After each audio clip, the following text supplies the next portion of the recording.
We started out this week by talking about some general prompts for coming up with key ideas, main points. Then we started thinking about some potential arrangement patterns and how you might start dialing that in. And so what I'd like to do now is talk a little bit about refining your arrangement invention. And this is really revising your structure. These are principles for revisiting your outline, for revising what you've got mapped out up to this point. And one of the very first public speaking textbooks I started with when I started teaching public speaking was Osborne and Osborne. And now it's Osborne, Osborne, and Osborne.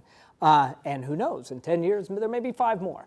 But Osborne, Osborne, and Osborne's public speaking text, one thing that they've had in that book for many, many years is these key principles of arrangement. And I think they're very useful. They are simplicity, balance, and order. So I want to spend a little bit of time talking about these principles of good arrangement, of good speaking, because they can be very useful in going back and making revisions to the outline that you have. So this is kind of as you've got some ideas down on paper, maybe you've done a run through or two, but you're really starting to take a hard look at what that order is, what the arrangement is. Well, you should be thinking in terms of simplicity, balance, and order. So let's go ahead and start with simplicity. The key question here is, have you eliminated all the unnecessary clutter from your speech? Okay? Have you gotten down to the key ideas? And certainly Steve Jobs was well known for being sort of a master of simplicity. And in one of his talks, one of the things he said was that simple can be harder than complex. You have to work really hard to get your thinking clean to make it simple. But it's worth it in the end because once you get there, you can move mountains. So this idea of not just simplicity, but sort of the sublime simplicity, really getting to a core idea, removing all that unnecessary clutter.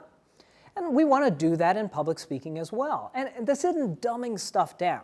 And I want to be very clear on this. It's not about making your content simple, but achieving sort of elegance in design of that presentation, achieving simplicity without being simple. That's a real task, and that's why it requires so many multiple passes on pulling together that speech outline. So one of the first things under simplicity is limit your main points. Don't ask us to hold too many big ideas in our head at the same time.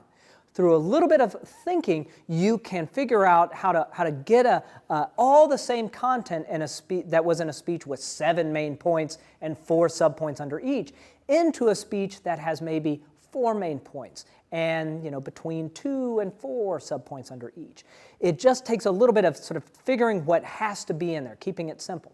And I want to get to this through a story, and this is a very, not a sad story. It would be sad if this person knew that this story happened. But so here at the University of Washington, a number of years ago, I was co-teaching a course, and so I would sit in on the lectures. I'd sit way in the back of the lecture hall, and but I had to be partially responsible for the content that was going on, and the large class that I was co-teaching had a guest lecturer that day. Great person, just a master of their field, very well respected in the scholarly realm, and a wonderful human being, a delight, a beautiful, beautiful soul. But on the day in question, this he or she, him, was doing a presentation on their area of research.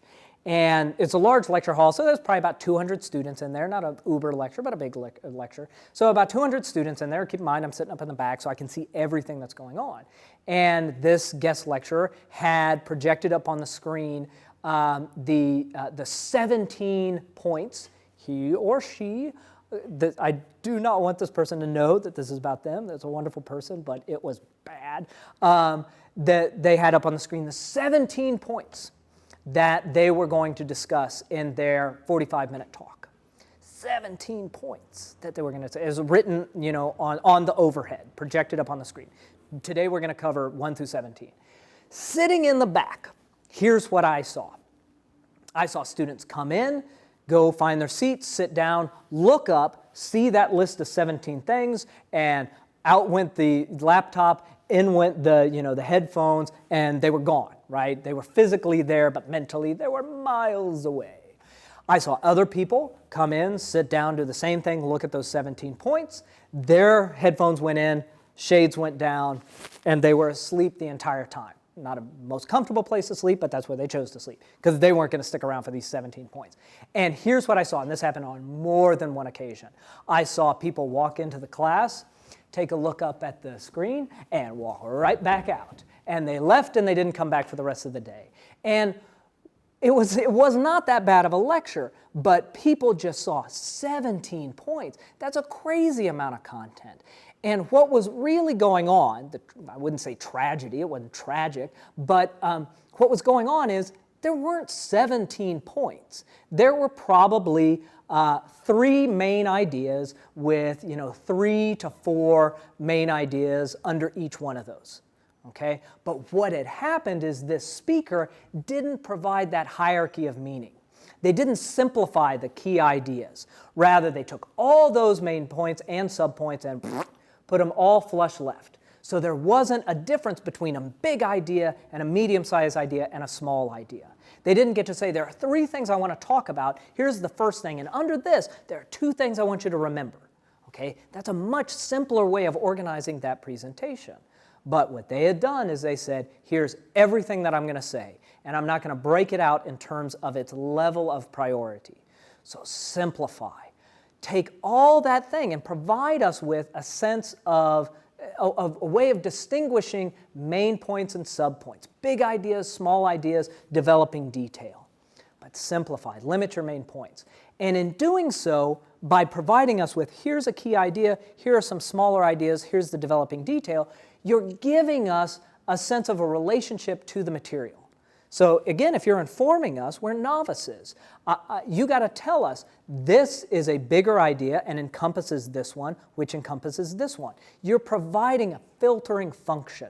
You're providing meaning to the content in addition to just giving us the content. So as you're looking at your outline, you're thinking in terms of what is the hierarchy of ideas? How can that help someone understand this concept? Can you group like ideas together? So instead of having 17 points, can you say, you know what? These 5 kind of bind together. I'm going to make that a discrete point and talk about it as a discrete thing.